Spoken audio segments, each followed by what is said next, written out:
സ്നേഹമുള്ളവരെ, വിശുദ്ധ നമുക്ക് പ്രാർത്ഥനാപൂർവ്വം ഒരുങ്ങാം. ദൈവം നൽകിയ എല്ലാ അനുഗ്രഹങ്ങൾക്കും നമുക്ക് നന്ദി പറയാം. സർവേശ്വര സന്നിധിയിൽ സർവ്വതും നമുക്ക് സമർപ്പിക്കാം.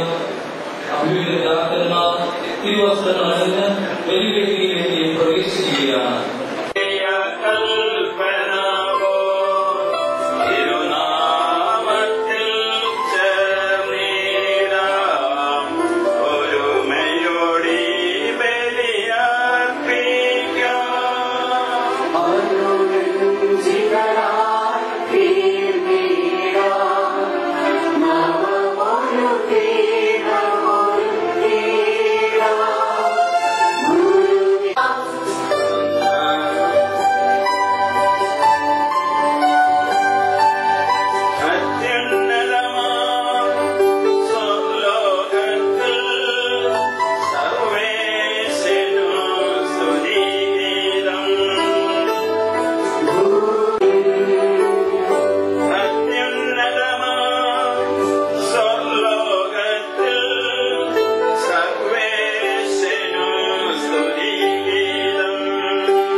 സ്വാഗതമരുളി.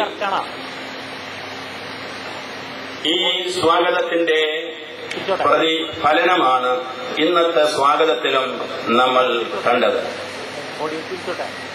പ്രിയമുള്ള സഹോദരി സഹോദരന്മാരെ, ഈ പ്രേക്ഷിത വർഷത്തിന്റെ ഉദ്ഘാടന ആഘോഷം നോയമ്പ്, 25 നോയമ്പ്, 8 നോയമ്പ്, 15 നോയമ്പ്, 3 നോയമ്പ്, പിള്ളേരെല്ലാവരും കൂടെ കൂട്ടിട്ട് എത്ര ദിവസം ഉണ്ടെന്ന് കണക്ക് പഠിച്ചോളും. ഈ ദിവസങ്ങളെല്ലാം നമ്മുടെ സഭയിലെ പൂർവികര് മാർഗമായ സ്വീകരിച്ചവർ ഉപവസിച്ച ജനങ്ങളാണ്. ഉപവാസത്തിന്റെ കുറവ്, ത്യാഗത്തിന്റെ കുറവ് നമ്മുടെ സഭയിലുണ്ട്. അതുകൊണ്ട് നമ്മൾ കൂടുതലായി ഈ ഉപവാസങ്ങളിലേക്ക് വരിക. നമ്മുടെ വാഴ്ത്തപ്പെട്ടവർ വിശുദ്ധരാകാൻ അത് ഉപകരിക്കും.